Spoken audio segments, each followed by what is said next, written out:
Junkie Media would like to acknowledge the Gadigal people who for centuries have cared for and nurtured the Redfern area of Sydney, where we've recorded this podcast. It's an honour to work and create every day on unceded Gadigal land here in Redfern, the birthplace of the First Nations civil rights movement in Australia. This episode of Little Things has been made possible thanks to Deakin University. Power your creative future with design and creative arts at Deakin University. Search Deakin Design and Creative Arts to find out more.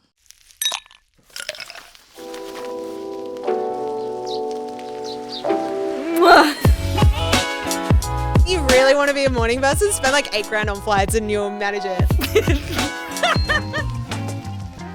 From optimizing how we sleep to literally everything we do when we're awake, the way that we care for ourselves has become both a daily practice and a cultural phenomenon.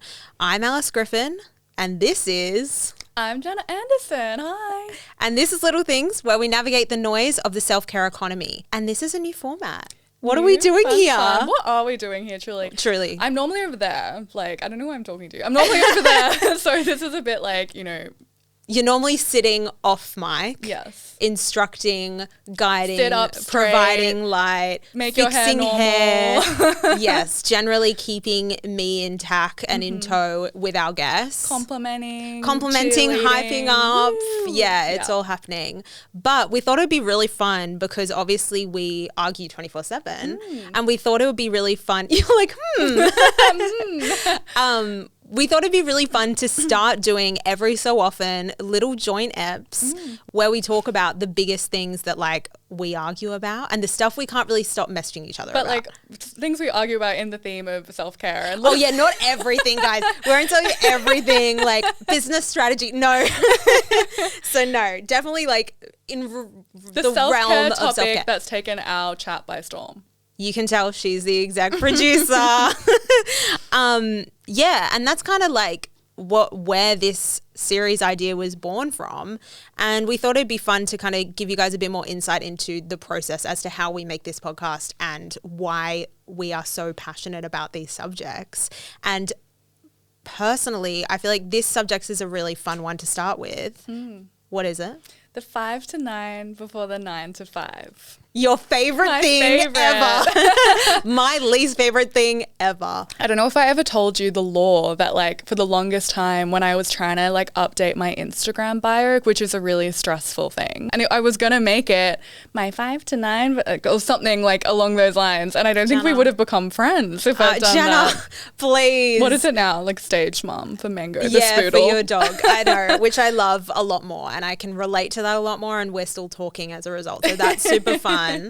But no, when we were thinking about this podcast and how we wanted to approach like what little things meant and like little things as the antithesis to spiraling about productivity, the most easy example that I could, or the most like natural connection I could make in my mind as to like shit that annoys me about productivity conversations and how that can make people feel not enough and how these kind of like, instructive looks at self-care can be really damaging. And the first kind of key example of what came to mind was the 5 to 9 before the 9 to 5. You see, pretty much all of my little things exist within my 5 to 9 before the 9 to 5. But before we get into it, we thought it'd be fun to hear more about like our own little things because obviously we're always asking everyone else about their little things. And obviously within the self-care and wellness space, you like your attention can be grabbed by so many zeitgeisty products and things which we don't necessarily want to endorse, but if there are things that have like stuck with us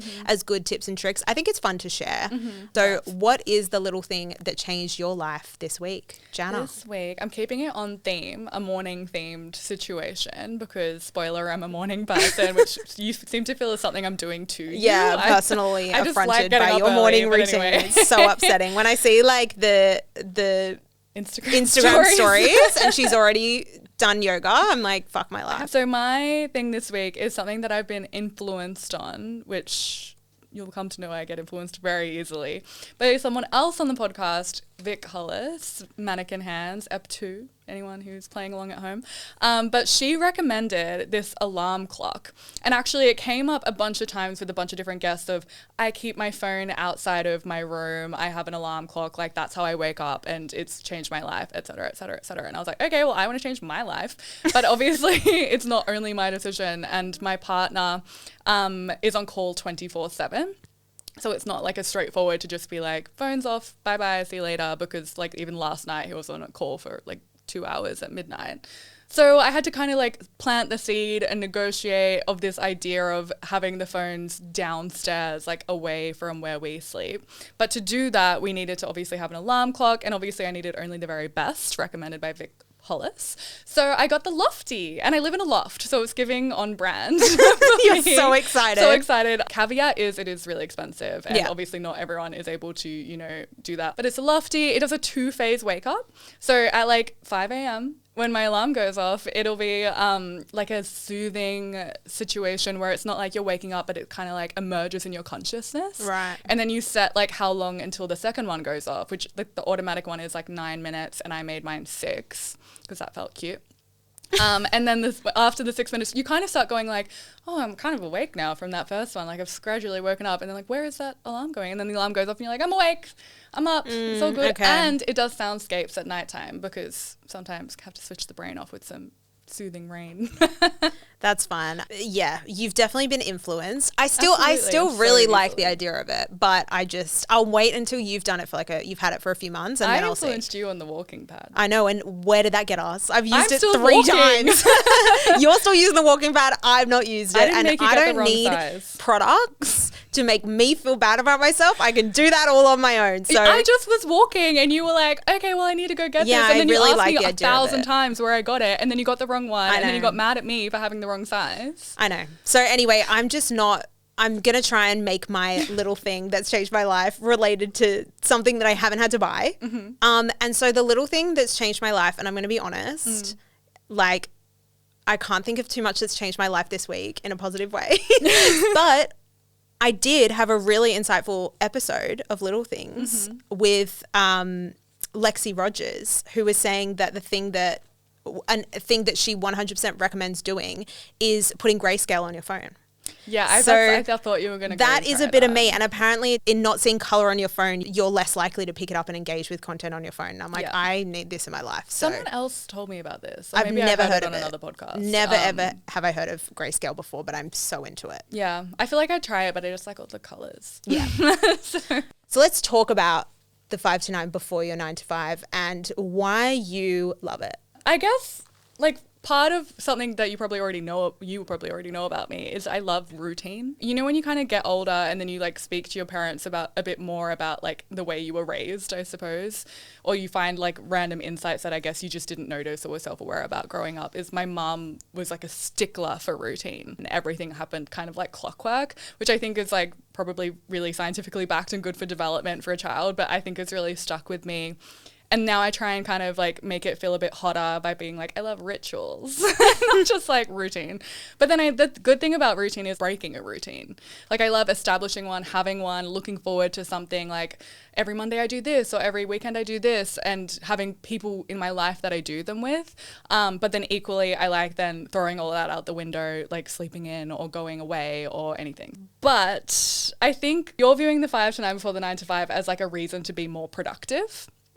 I'm viewing it as like what I think is kind of the original purpose of it, of just 1, I'm a morning person, and then 2, it's like the time for me, self-care, like most of the activities I like doing are in the morning, and like namely I'm not a night owl. Like I'm not going to be up late doing all those things. I am like all for the distraction economy and going to bed early and just chilling at nighttime. So if I just do that in the morning too, then I like wake up and go to work and then I go back to sleep. That's the biggest, I think, like case for the 5 to 9 before the 9 to 5 is like the me time of it all. So I do agree. Like I think it's nice to have achieved things before you go to work. I just don't know how feasible it is for everyone. And that's what I don't like. I'm not achieving things. Like, I think this idea that's really ruining it for you is this idea that I'm like trying to make myself more productive for that day, or I'm like furthering myself, or I'm doing my side hustle, or like I'm doing something for my career. And no, I'm just having a lovely time. It's just a byproduct of that then I feel better. And then like if I'm more productive that day, which was not my aim, but like, wow, I felt better. And so like I was happier to go to work and then happier to go home after that. Like, lovely. Okay, you're going to kick us off and talk about how the 5 to 9 was born. Well, it can't exist without the 9 to 5. Yeah. So obviously it existed because of this kind of idea that people work the 8 hours a day and the 9 to 5, and then people, from my perspective, don't want your whole kind of air and life sucked out of you from like working 9 to 5 every day and not having anything around that. So it's kind of establishing that time around that. But in terms of the 8-hour workday, that's actually only been a thing since like the 1920s or the 1930s. Henry Ford actually adopted a 5-day, 40-hour work week. But before that, with like the Industrial Revolution history lesson, it was more like 70 plus hours a week. And it was like literally, obviously, children, anyone. Yeah, sure. Anyone and everyone was working crazy. And obviously it was designed, you know, for productivity and capitalism, and designed by men. And like, these are all things that should be taken into account as you kind of reflect on that. And what I think is interesting is so it was a century of like the 70-hour, and then a century of the 40-hour. And now, like in Australia at least, there's all these conversations of a 4-day work week, or like a 9-day fortnight. And I think that this kind of move towards the self-care of it all, and like the time outside of work, and something that I like that you kind of say a lot is, you know, getting things off your plate so you can work less, not more. I think we're already moving towards another shift, and I think this is a sign of that. It's interesting how much like essentially we just like get up and live our lives, right? But the fact that so much stuff was just born from men in a room is just so wild to me. So like boring. Oh my goodness. But I think it's definitely, we've all like lived and died by the 9 to 5 for so long. And so the idea that there's another way of being and that's possible is super cool. And yeah, put on the Dolly Parton song.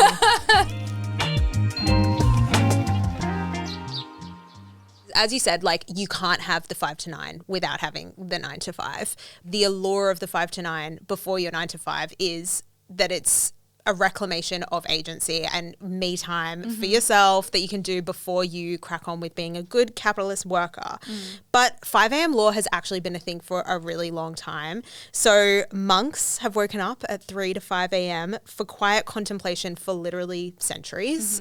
So there is something about monks having a great time. Yeah, there's something about like that allure of waking up early has been a thing for humans forever. And obviously like we traditionally have risen by the sun, so we were getting up more early in general. Because that's the case that you've made against also, of like, what? I like to get up later with the sun. And I'm like, girl, in December, the sun is up at like 4:40 a.m. and there I am at Bondi Beach. Don't quote me when I don't remember ever saying that. But yeah, so monks have woken up for centuries for quiet contemplation from 3 to 5 a.m. And obviously there is that allure that there is something more like blessed or sacred about that early morning rising. And I think part of like this whole quiet time thing is in relation to that. I guess like when we look at where the cult of 5 a.m. really started in more recent pop culture memory, obviously you can't talk about the 5 to 9 before the 9 to 5 without mentioning Robin Sharma's book, The 5 a.m. Club, which of course I did try and read because I am still like, the fact that I don't love the 5 to 9, I'm still like tempted by it with books like Robin Sharma's book. Like, it is associated with better wellness, better health, can solve all your problems. Like, these are the kind of messages that are being touted when we talk about like waking up early and why people do it. But basically for Robin Sharma's book, he spoke a lot about the philosophy of using the first hour of your day for personal growth, exercise, and focused work. This was kind of a revelation when it came out, and the cover calls it life-changing.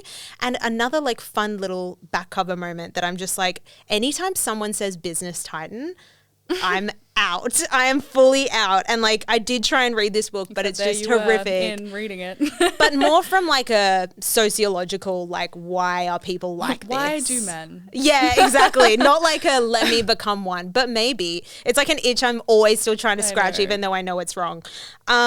So how great genius, the back cover, how great geniuses, business titans, and the world's wisest people, Jannah, start their mornings to produce astonishing achievements. Thank you. So, but exactly, thank you. But you're saying it's not about achievement, but the whole way that this trend and like this conversation started in pop culture, early memory, in late 2010s was around achieving stuff, business titans, the world's wisest people. It's essentially saying if you're not part of this early morning club, like you're not achieving enough, you're not enough. I don't like the cultural framing around waking up at 5 a.m. and what that tells you about who you are, and what if you don't do that, that tells you about who you are. So I want to show you something that I think encapsulates like how crazy people are about waking up at 5 a.m.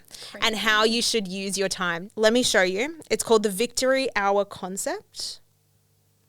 And it's our darling dear Robin Sharma telling us you get up at what 5 we need to a.m., do. or I should say when you get up at 5 a.m. and you practice the Victory Hour concept. So you have 60 minutes for yourself. So this regimented. Is a period where you can renew. So sad. It's a period only for you. It's a period where you can honor yourself. And I truly believe that the gateway into self-love is self-care. And I'm going to repeat that again because it's so fundamentally important. The gateway into self-love, where you love yourself. I don't need him you to have repeat it faith in again. your dreams, and you honor yourself, and you respect yourself. Self-love is so important.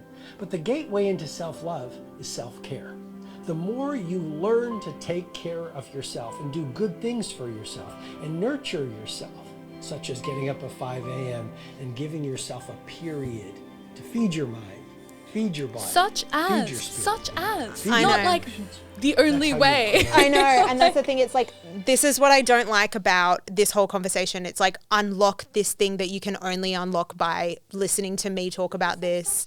No. Go to robinsharmanation.com to claim your free ebook. He's making money. from Yeah, that people video. just put acoustic, like inspirational music that they found from Motion Array on the back of them saying like one random point that's not that interesting and then create millions. It's just like crazy. But yeah, people really swear by the 20-20-20 of it all. So like the 20 minutes on movement, 20 minutes on reflecting, 20 minutes on growth. And I know you're saying it's not all about achievement and outcomes at that time, but for a lot of people who engage with this kind of content, they are following this stuff pretty religiously. Cultivating the creative career of your dreams can feel pretty unattainable, especially when you're just starting out. If stepping into more diverse and emerging artistic industries is on your ins list for 2025, design and creative arts at Deakin University is the perfect place to start. With the help of inspiring mentors and hands-on artistic courses, you'll figure out what you love, develop your multidisciplinary skills, and learn the practical first steps to take. So start your dream career right now. Search Deakin Design and Creative Arts for more info.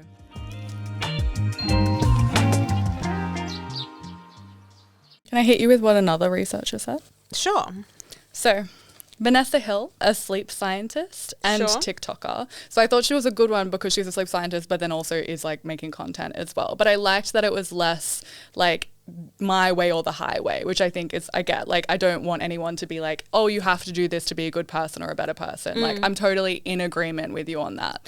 But what she says is morning people may feel energized and motivated by having a solid morning routine that could start at 5 a.m. and that's great. However, trying to shift your routine earlier when that's just not your natural predisposition may lead to like productivity losses, feelings of grogginess, like poor decision making. It's just best not to force it and prioritize being well rested. Yeah. And it's just kind of this, like, it's not do or die. Like, it's just, if like, and I think we are in agreement in a sense of like, we both agree the instructive, preachy, like, you're bad if you don't do this, 100% in agreement. But equally, I think if that works for you, that's fun. Yeah.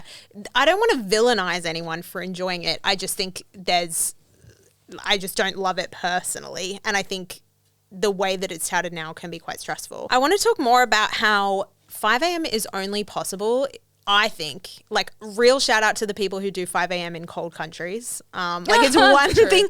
It's one thing to wake up at 5 a.m. in Sydney. Even in winter, it's like not that brutal. But 5 a.m. in Liverpool is a whole other that's so kettle true. of fish. So like just to say there is 5 a.m. privilege. We do. We're Weather very, privilege. Very 5 a.m. privilege. And like you live even close to the beach, which is so lovely. I know. Like I wish I lived where you live. Yeah. And then can go Sorry. off I pop. Yeah, It'd be I know. lovely. What do we think? Because I know you're a big routine fan, but just when we talk about like the benefits of routine, does it ever feel like we're living the same day over and over again? And unfortunately and sadly, that day starts at 5 a.m. It's just, I don't do the same thing every day, but I do a lot of things repeatedly each week. So I think that mixes it up for me. And for me, as like someone who really craves ritual, like our work being so high demanding and hectic, but I know that like next Monday I'm going to do this with my partner, or like on Sunday, like throughout winter, we were doing like a roast tour of Sydney, which was a bit of fun. And I'm like, oh, I get to look forward to that thing that I know that despite of my chaotic, stressful, overwhelming schedule, that's like a constant. Yeah. Love. Like, and I feel so much better for that. I like that too. I don't do it enough, but I do like the idea of like, I guess more rituals on certain days and like versus a fully fledged routine. Because I'm not doing the same thing every morning. Yeah. Like some mornings I have PT, some mornings I have Pilates, sometimes I'm going in for a swim. I like have gone through areas where people would go with me.